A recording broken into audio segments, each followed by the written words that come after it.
Bakwethu linjani namhlanje elikhona jikelele nje indawo zonke okhuluma phambi kwenu namhlanje Mdladla Ndunankulu Nhlanhla yaMangwe Ndweni eofisini yenkosi ubulelani kaLobhengula kaMzilikazi kaMashobane namhlanje mhla ka-20 August 2026 iletha nje umbiko nje lo osudide isizwe sonke nje jikelele ngendlela yonke sibili namhlanje bantu benkosi sihlangana ngehlupho lezi esitholakele ngale eKariba sikhala labo abantu bakithi khonale eBhenga isizwe samaTonga amapetsi zukushango amathusayo kuKariba thulamwene kulila sikhala lani ngesika sonke lesi esithutshileyo ngiqale ngihloniphe amakhosi akhona khonala bingelele uChief Bhinga bingelele uChief Dobola bingelele uChief Kavula bingelele uChief Pashu bingelele uChief Saba bingelele uChief Siyabuya bingelele uChief Siyachilaba bingelele uChief Siyamphuma bingelele uChief Siyansali bingelele uChief Siyakhalenga bingelele uChief Sinankoma bingelele uChief Sinamakande bingelele uChief Sinakatenga bingelele uChief Sinamasango bingelele uChief Sinamaweta bingelele uChief Sinamaponda bingelele uChief Sinamasengwa bakwethu silusizi kakhulu ngendaba le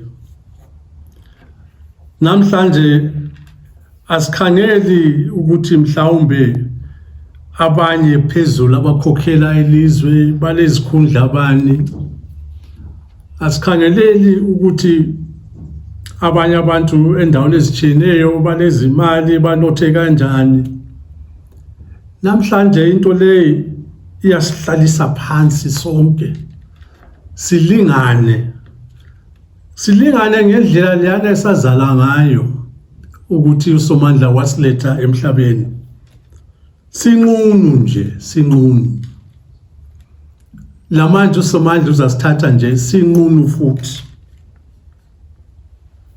sikhala lani bantu beBhenga ezintabeni khonale emagcekeni khonale ndawo zonke nje sikhala lani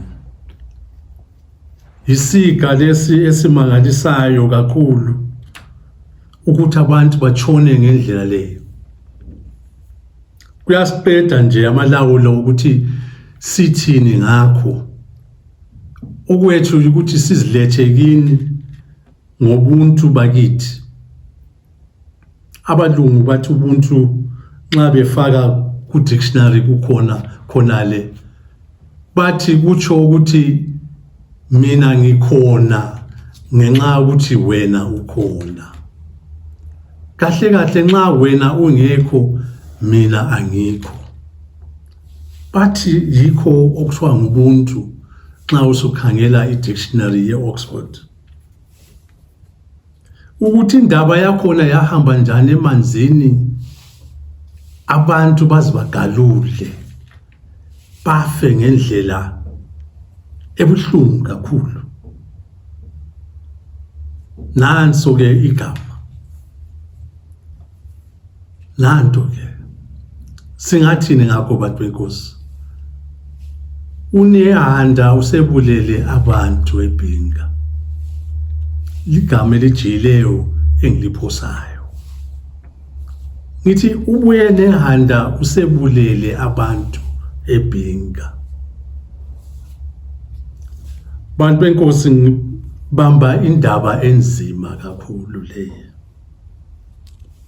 Ngikhangela kahle ukuthi nangu-ke umama otshengise ubuntu, u-Honorable Minister Mutasa Murombedze, Mashonaland East. Umama lo engu-MP usukumile waqonda khonale eZambezi Valley. Wafika khonale egumeni endaweni okuthiwa kule Nyamana, wahlala phansi labomama, wakhala labomama. Bakwethu wahlala phansi bhuqa, hathi phezu kwesihlalo kumbe njani, wazehlisa, watshengisa ubuntu, wabakhalela. Isintu sitsho njalo ukuthi nxa kulemfa asambeni ngale sebakhalela abantu. Ubakhalela ngokuzama ukubaduduza ukuthi noma kanjani sisonke la into le ifikile. Umama lo wabanika thuba lonke ukuthi babhodle omama khonale, bechume phansi nje, benabe phansi emakhitshini. Bambuza bathi, awu, uhulumende yini uyakwazi ukuthi sikhona yini? Walalela, antulanda ukulalela. Baqhubeka omama. Uhulumende uzabuya esikhalele lathi yini la? Ngamagama asikayo abukhali amagama lawo. Njoba ngithintile indaba yobuntu, labo mama bayayithinta ukuthi hawu sifelwe uzasikhalela yini, uyasazi yini ngendlela yonke le. Baqhubeka umama bembuza uMP, phela nguMP kodwa namhlanje kathi ezehlise phansi. Omama bathi uhulumende uyakwazi indubeke zethu yini la? Bechaya izandla abantu benkosi. Uhulumende uyakwazi yini ukuthi asila mgwaqo la? Awula mgwaqo. Phezu kwalokho bagqizelela inyembezi Sithonta. Uhulumende uyakwazi yini ukuthi asila getsi? Noma yithi esipheka igetsi lelizwe lonke, thina sila getsi.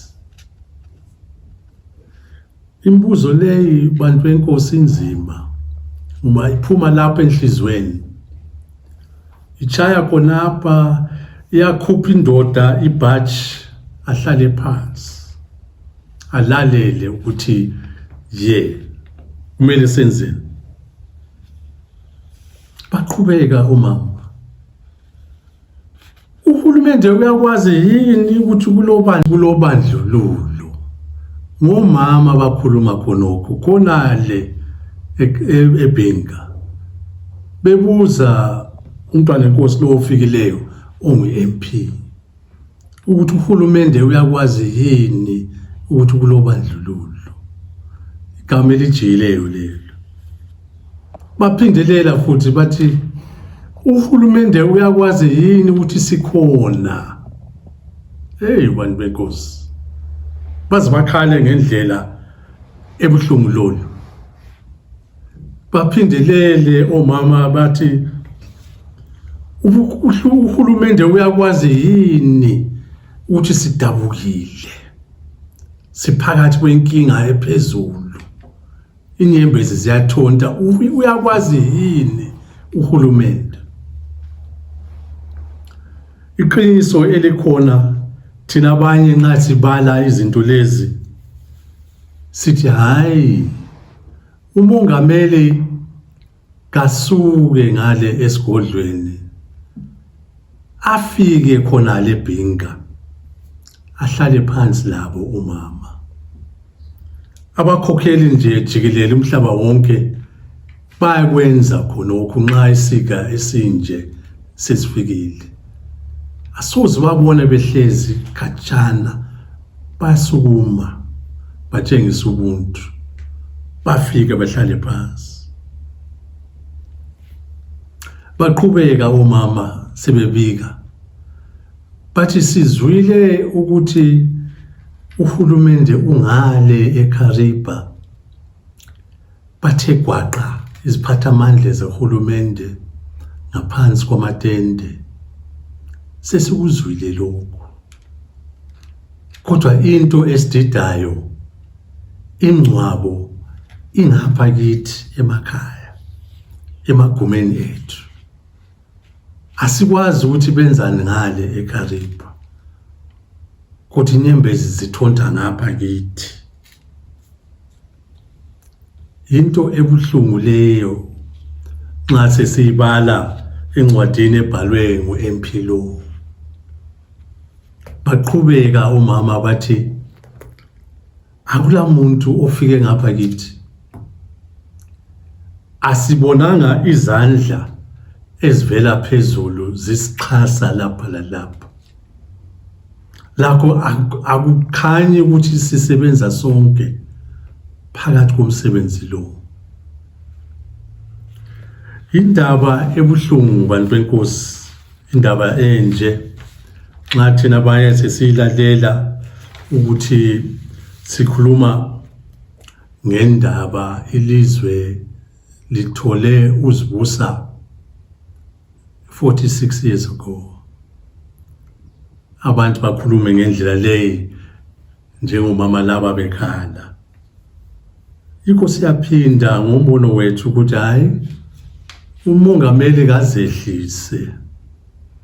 Nxa ukuthi uphathekile siyakwazi ukuthi umama uFirst Lady ukhona angamxhasa umuntu omdala, babuye bonke khonapha eBhinga babone abantu, bakhale labantu, bangahambeli khatshana.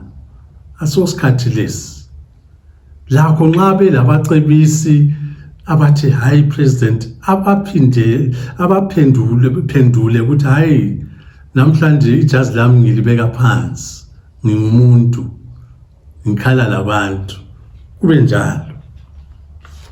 Ngoba isika esibanzi lesi uthi sithole umbiko ukuthi hawu nanku-ke umbuyene ehanda usebulele abantu eBhinga. Indaba enzima. Ngesintu sakithi njengoba kade ngibingelela amakhosi khona leBhinga, kuyabe kudinga ukuthi umongameli afike khona phana egumeni, akhuphe izicathulo egedini, agoqe ibhulugwe lakhe, ahambe ngenyawo azafike endlini okuhleli khona abantu. Ngoba ulande ukucela uxolo. Hathi isikephe lesi ngesakhe. Ulande ukucela uxolo. Ungena ize nje yedwa. Hathi kugcwele la madoda agqoka amagoglosi amnyama, amasudu amnyama, usifikela nje zwi. Ahlanganisa amehlo labo mama abakhalayo, abaduduze. Isidumbu esifika khonale kuma-hundreds. Hayibo. Kabuye umongameli, kaqoqa isibindi abuye, ngoba abakhokheli bonke sesibonile okunenginengi abamhlophe bekwenza. Labanye abakhokheli khona le-Afrika bekwenza labo nxa isika esinjalo. La yemele enze khonokho, siyamcebisa. indlela yobukhokheli siyamcebisa ukuthi kabuye ahlanganise amehlo lalabo abantu abafele kwazi, ngoba bazaphila kanjani abantu benkosi, bazaqonda ngaphi nxa sokunjalo. Indaba leyi ayiqalisanga namhlanje abantu benkosi. Thina lapha selibona sesibiza igama elithi federalism, silibiza ngezizathu lezi ukuthi ilizwe lakithi lilezizwe eziyi-14. Ilizwe leli libanzi, linkulu, amasiko achiyene, indlela zokuphila zichiyene, izifiso zichiyene, konke kuchiyene. Kodwa njengoba namhlanje ngikhuluma ngesiga lesi eKariba, ngicela ukuthi ngilichathekele kancane ukuthi ayiqalisanga namhlanje indaba leyo. Safika sathi gwaqa efollows izinduna zonke zeMet North 2018. Sasilande imizamo ezithinta amasobhizinisi ukuthi izinduna zingangenela kanjani. Izinduna zonke 18 ezebhinga zathi mdladla, thina sikhangela ukuphila ngeKariba. Ngathi hawu kuhle ke madoda, singenza kanjani? But hayi mdladla, bhala phansi ulomtshina wakho lapha, thina sifisa ukuthi ubhale phansi, sifisa ukuthi sibe lezikepe zethu esizasikhokhela, izikepe ezizathwala abantu, izikepe ezizagola inhlanzi. Lapho futhi sifuna ukuthi siphile ngenhlanzi, thina selusa inhlanzi emanzini. Kungaba impilo yethu leyo. Lamanje lami bengicela ngahlala phansi saloba phansi lamadoda ubusuku bonke, ngoba kwakufika iziphathamandla ezivela eHarare ngelanga elilandelayo. Sibefikile sasiqedile amaphepha asekhona, izinduna zebhinga zicela izikepe ukuthi bakhokhele izikepe ezizathwala abantu, ezinye zigola inhlanzi. Yikho ke bantu benkosi, nxa sesisizwa lokho ukuthi nangu ke umbuyena ehanda usecwilile wabulala abantu, lakho simbona lo mbuyana ehanda exegaxega nje, hayi asenze into engcono bantu, asenze into engcono kakhulu. Umongameli akabuye ahlale phansi labo mama laba. Eminye imizwe isizavalwa ngenxa kaMuyana nehanda lo, isivalwa. Hayi kabuye ababone emehlweni, bakhulume, bayiqondise indaba. Lathi ngapha esigodlweni sibamba lelo bantu benkosi, ukuthi lathi sizakhangela, sifisa ukuthi simbone njoba engumongameli welizwe, simbone esenza umsebenzi wakhe mathupha, ahlale phansi labantu benkosi. Ungapheli khonapho, ngoba umsebenzi ukhona lapha eBhinga, imigwaqo, amaklinikhi. Umuntu asuke khonale eBhinga ephathekile egula, bamkhombele empilo koBulawayo, uzafika ephefumula yini lo muntu? Bantu benkosi, uzibusa sesimtholile for 46 years, ngabe senza into engcono. Yikho ke lakho khona phana ngo-2018 sihlezi lamakhosi wonke akobhinga bekhuluma izifiso zabo ngamanzi lawana. Lakho bayithinta indaba yegesi. Yimi mina Mdladla engabhala phansi ukuthi hayi singacela uhulumende ukuthi nxa sesikhangela ugesi, nxa sesikhangela $1, nxa uzabhadala $1 noma uhlezi ngaphi eZimbabwe, i5 cents iyakhona lebhinga okuphekwa khona igesi. Ngesilungu kuthiwa for every dollar spent 5 cents iya ebhinga.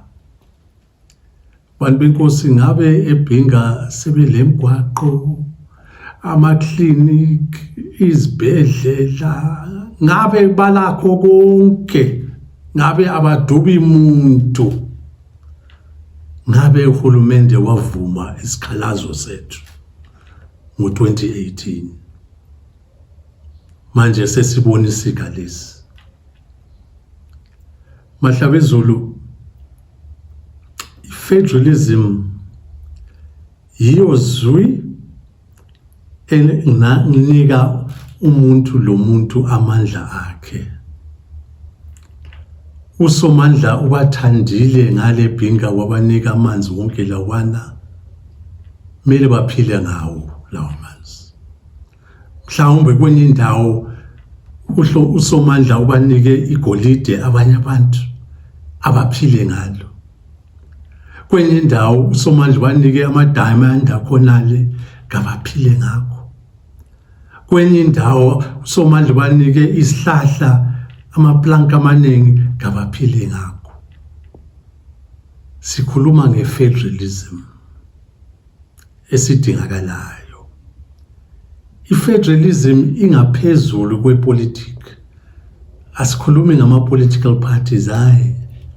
Sikhuluma ngohulumende omele simakhe thina ukuthi sithole inkululeko eqondileyo. Bayithinta eLancaster House. Balinika igama elithi elesikhiwa elithi two-state solution. Two-state solution. Kwakuzaqeda wonke inkinga lezi esizibonayo. Ngoba wena muntu ohamba ngenyawo noma uhamba ngaphi, uyabukwazi ukuthi hayi eyami iparliament ithi. Lo ngale uzathi hayi eyami iparliament ithi. Lo ngaye athi njalo njalo. Abantu baziphilele nje kuphela.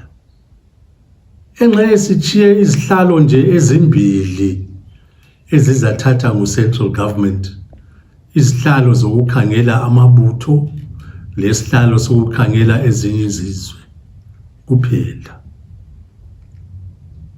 Lezi ezinye izihlalo esizikhangelayo o-education, o-ZRP, obani akubuyele kuma-parliament. Lani iparliament nxa ifisa ukuthi amapholisa bagqoke enye uniform, abanike leyo uniform abafisa ngayo. Kwenye indawo abanye bathi hayi abantwana besifisa ukuthi bafundiswe ngendlela le, labo bathola indlela yabo. Kuzathola zwi elizweni lakithi. Sizaphila kuhle, soze kube lenkinga. Asoze sibone isika sikambuya nehanda esebulala abantu ebhinga. Awu bantu benkosi, silusizi ngakho lokho. Siyabonga.